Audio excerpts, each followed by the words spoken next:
Hurricane Helene bears down on Florida with potential for big storm surge and tornadoes. And good evening from Miami. I'm Tom Yamas in for Lester tonight. It is massive, it is gaining strength, and it is life-threatening. Tonight, Hurricane Helene is on a potentially devastating path to Florida, expected to make landfall late tomorrow as a powerful Category 4 storm. Helene already flooding streets in Cuba and causing heavy rains and dangerous conditions in Mexico. Showing you the Lord is not too happy with what's going on here upon this earth, because this is a continual thing, which is these storms. This is Nahum chapter 1 and verse 2 in the NLT. The Lord's anger against Nineveh. And what is modern day Nineveh? That merchant city? Babylon.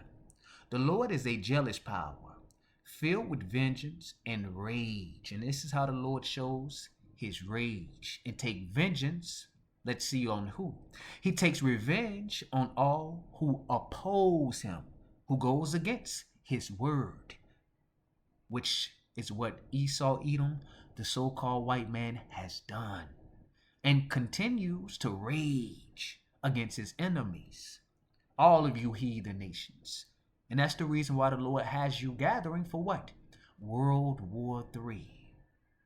Verse 3, the Lord is slow to anger or get angry, but his power is great, and he never lets the guilty go unpunished. And you best believe these damn devils are guilty of all types of war crimes, especially Benjamin Netanyahu, as they're continuing to bomb the Hezbollah, the Gaza Strip, Lebanon. He displays his power in the whirlwind. What is a whirlwind? A hurricane, a tornado. Let's read this title one more time from NBC News. Hurricane Helene, or Helene, bears down on Florida with potential for big storm, surge, and tornadoes, which is a whirlwind. Nahum 1 and verse 3 again. The Lord is slow to anger and great in power, and will not at all acquit the wicked, meaning you're not going to get let off on the charge that you're guilty over. All of these war crimes, all of the bloodshed, all of the lies, deception, deceit. The Lord had his way in the whirlwind, the hurricane, the tornadoes that's getting ready to touch down on the land of Florida, which is here in America. And we pray for the Akim, Akwat, and children of the faith, that the Lord protects them. And in the storm and the clouds are the dust of his feet. And let's get this in the NLT, like we once were. The Lord is slow to get angry, but his power is great, and he never lets the guilty go unpunished. He displays his power. This is how the Lord displays his power in the whirlwind, the hurricane, and in the storm, the different tornadoes that it's going to cause as well, or tropical storms. The billowing clouds are the dust beneath his feet. So this is the Lord walking through America, Florida, Georgia, Tennessee, and wherever else this storm hits. Hurricane and storm surge warnings are in effect for much of Florida's Gulf Coast, with surges as high as 20 feet predicted. Airports in Tampa and St. Petersburg set to close tonight. Flood watches are in effect for 36 million people from Florida all the way to Virginia. Beyond the winds of 130 miles per hour expected at landfall, there's a tornado threat across parts of the southeast. Al Roker is tracking it all for us tonight. And Al, this is one of the most powerful storms we've seen in years. That's right. 2 years ago, Hurricane Ian making landfall as a Category 4. And Tom, right now it's 460 miles southwest of Tampa, 85 mile per hour winds, and it's moving a little faster north at 12. We've got tropical storm warnings all the way north of Atlanta down to Key West, but hurricane warnings into Georgia and the panhandle of Florida. Storm surges, as you said, anywhere from 10 to 20 feet near Cedar Key. Dangerous, life-threatening threatening surge and escape routes washed out for flooding. The system makes landfall sometime tomorrow evening between 6 and 10 p.m. This is going to bring massive amounts of storm surge inland, and then as it makes its way into the Appalachians, more flooding possible. We're talking about anywhere from 10 to 20 inches of rain, Tom. Considerable flooding across the southeast. We're going to be talking about this right on into Friday. We'll have complete details tomorrow morning on Today. Tom? All right, we know you're going to stay tracking it throughout the week. And this is going to be Isaiah 28 and verse 2. Behold, the Lord had a mighty and strong one, which is a tempest. A tempest is what? A mighty storm. A strong storm like a hurricane or tornadoes or a tropical storm of hail. And that's what you get when you get a tornado. And a destroying storm. That's what they say Hurricane Helene is getting ready to do. Bring a whole lot of destruction. As a flood is going to also bring floods of mighty waters overflowing. Shall cast down to the earth with the hand. This is the Heavenly Father's hands. Doings. Isaiah 29 and verse 6. This is what the Lord is doing. Thou shalt be visited. Remember the Lord, the dust is the clouds of his feet, or the clouds are the dust of his feet. Salaki, I said it backwards. Thou shalt be visited of the Lord of hosts with thunder and with earthquake. There's earthquakes happening all over the earth, and probably dozens of them today.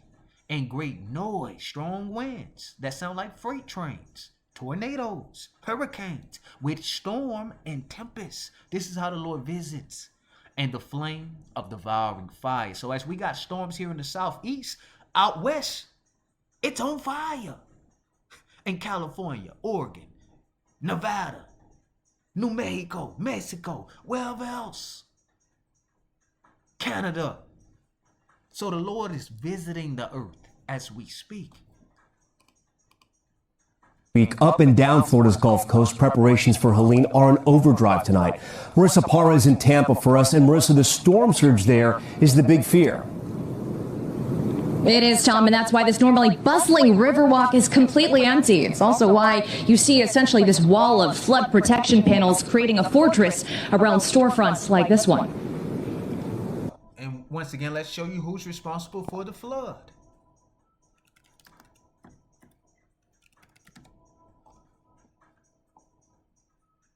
Yep, Psalms 29 and verse 10.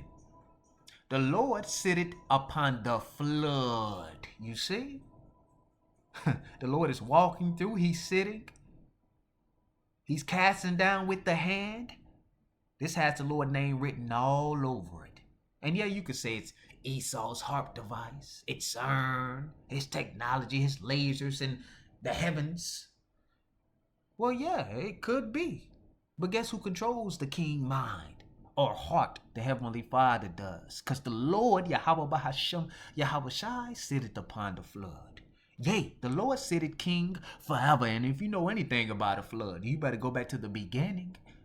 Genesis. Didn't the Lord flood the whole entire earth and only save 8 souls? But he did make a covenant that he wouldn't kill the whole entire earth with a flood of water this time. This time it's going to be by way of lake of fire. But still, the Lord sitteth king. He sitteth upon the flood. Verse 11, the Lord will give strength unto his people. Salakia. Excuse me. The Lord will give strength unto his people. And who is that speaking about? The nation of Israel, the elect. The Lord will bless his people with peace. And that's what he's preparing as he brings destruction to this world. Esau's world.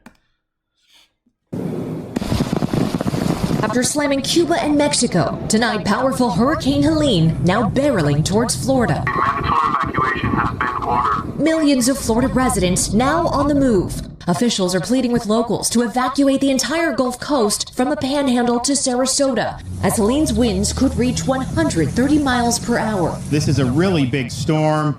You're going to see impacts up to 250 miles outside the center of the storm. Florida is no stranger to hurricanes, but rapid intensification, increasing with climate change in recent years, has some Floridians on edge. Some people say the whole state of Florida can be like a flood zone now if we get enough rain. The Sunshine State is bracing for storm surge that in some parts could reach 18 feet. Tonight, Tampa Airport announcing it will suspend operations overnight as residents and tourists race to evacuate. Our hotel's getting evacuated too. Just this morning here in downtown, this lobby was teeming with people. Now, it's a ghost town. In Tampa, not everyone is heeding the warning. Instead, and you brothers and sisters of the faith, if you're able to, take heed to the warning, man. Because, hey, don't tempt the Heavenly Father.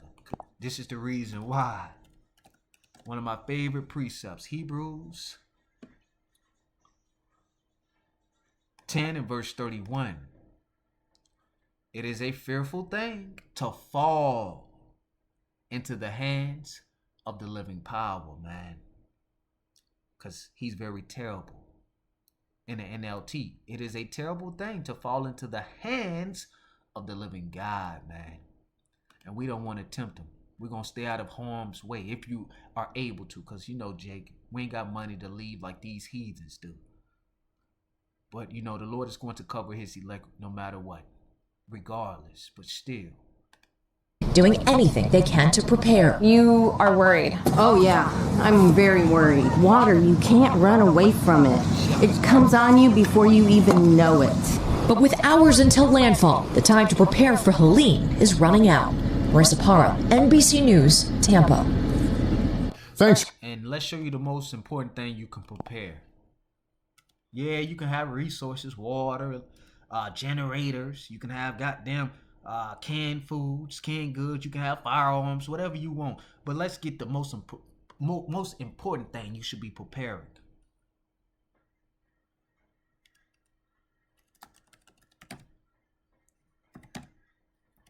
Maybe it's in a apocrypha. Salakia. This is the Blue Letter Bible. Salakia. Let me open up the KJV with the apocrypha in it.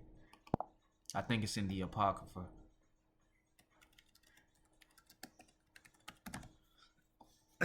This is the most important thing you can prepare during these times. Yep, beautiful. Remember what we just got? I knew it was in the apocrypha, Ecclesiasticus, which is Sirach, chapter 2. And damn, I just seen it. Yep, there we go. Ecclesiasticus chapter 2 and verse 17. They that fear the Lord, remember, it's a fearful thing to fall into the hands of the Heavenly Father. And if you fear him, this is what you would do. They that fear the Lord will prepare their hearts. The Hebrew word is lab, which goes back to your mind. Get your mind right with the Heavenly Father. That's the most preparedness that you can do, man, is be right with the Heavenly Father. Because he can there's nothing too hard for the Heavenly Father that he can't deliver you from. So in any situation he can get you out of if you have prepared your hearts and humbled their souls in his sight, saying, we will fall into the hands of the Lord, even though we know it's a fearful thing, but we rather fall into his hands than the so-called white man's, Esau, Edom, and not into the hands of man. Because you know what happens when FEMA, and that's, you best believe they're going to be all out there after this hurricane hits. And remember what happened during Hurricane Katrina when FEMA came on the scene. People ended up missing, never seen again. So we want to fall into the hands of Yahweh, for Yahweh Bahashem Yahweh Shai. For as his majesty, which is his power, is, so is his mercy. And that's what we pray for. The Lord has mercy upon the household of faith, the hopeful elect. So call hello, Yahweh Bahashem Yahweh Shai, for giving me the spirit to do this lesson, Kwam Yashala, which means rise Israel, and it's on to the next one. Shalom.